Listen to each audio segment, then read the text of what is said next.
রাজধানীর এভারকেয়ার হাসপাতালে এই মুহূর্তে আছেন আমাদের সহকর্মী তানভীর মৌসুম। আরও বিস্তারিত জানতে সরাসরি যোগ দিচ্ছেন তিনি। তানভীর, আমরা খালেদা জিয়ার সবশেষ শারীরিক অবস্থা সম্পর্কে জানছিলাম।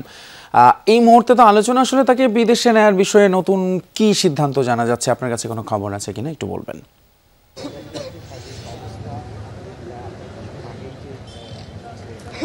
তিতুমির আসলে খালেদা জিয়াকে বিদেশ নেয়ার যে বিষয়টি, আসলে তাকে বিদেশ নেয়ার বা তাকে এয়ার অ্যাম্বুলেন্সে করে নিয়ে যাওয়ার যে বিষয়টি, সেটি পুরোটাই আসলে নির্ভর করছে তার শারীরিক অবস্থা, তার শারীরিক সক্ষমতা, এসব বিষয়ের উপরই।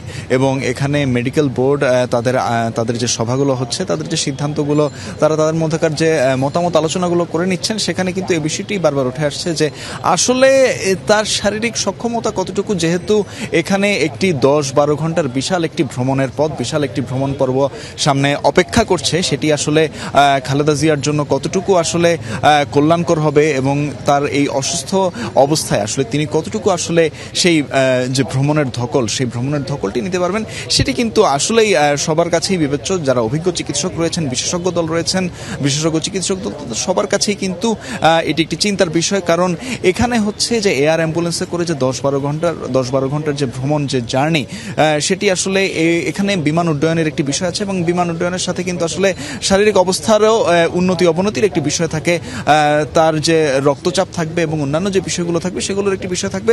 সব মিলিয়ে আমরা বলতে পারি যে সামগ্রিকভাবে যে তার শারীরিক সক্ষমতার উপর ভিত্তি করেই তিনি বিদেশে যাবেন নাকি যাবেন না, সেটি পুরোটাই নির্ভর করছে আসলে তার শারীরিক অবস্থার উপর।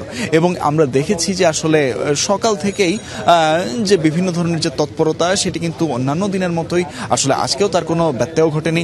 এবং বিএনপি মহাসচিব তিনি এসেছিলেন সন্ধ্যার সময়, পরে চলে গিয়েছেন। এবং ডাক্তার জুবাইদা রহমান, তার পুত্রবধূ, তিনিও কিন্তু আছেন, তিনিও নিজের সব তদারকি করছেন। এবং যুক্তরাজ্যের যে চিকিৎসক রয়েছেন রিচার্ড বিল, তিনিও কিন্তু আছেন। এবং একই সাথে এখানে আছেন চীনা যে বিশেষজ্ঞ চিকিৎসক দল, তারাও। সব মিলিয়ে তারা কিন্তু আসলে এখানে বুঝতে চাইছেন এবং তারা আসলে এই সিদ্ধান্তেই উপনীত হতে চাইছেন যে আসলে শারীরিক অবস্থা কীরকম। এখানে বলে রাখা ভালো যে খালেদা জিয়ার ব্যক্তিগত চিকিৎসক ডাক্তার AZM জাহিদ হোসেন, তিনি কিন্তু আসলে সাংবাদিকদেরকে নিয়মিত ব্রিফিং দিয়ে যাচ্ছেন। এবং আমরা দেখেছিলাম যে এর আগেও আসলে একটি ব্রিফিংয়ে সাংবাদিকদের সাথে কথা বলার সময় তিনি কিছুটা আবেগপ্রবণ হয়ে পড়লেও তিনি সর্বশেষ যে ব্রিফিংটি দিয়েছেন, সর্বশেষ ব্রিফিংয়ে তাকে কিন্তু খালেদা জিয়ার শারীরিক অবস্থার ব্যাপারে, তার যে শারীরিক অবস্থার যে উন্নতি, সেটির ব্যাপারে তাকে যথেষ্ট আত্মবিশ্বাসী মনে হয়েছে, তাকে আশাবাদী মনে হয়েছে। এবং কিন্তু ধন্যবাদ তানভীর মৌসুম আমাদের জানাচ্ছিলেন বিএনপি চেয়ারপারসন খালেদা জিয়ার সবশেষ পরিস্থিতি সম্পর্কে।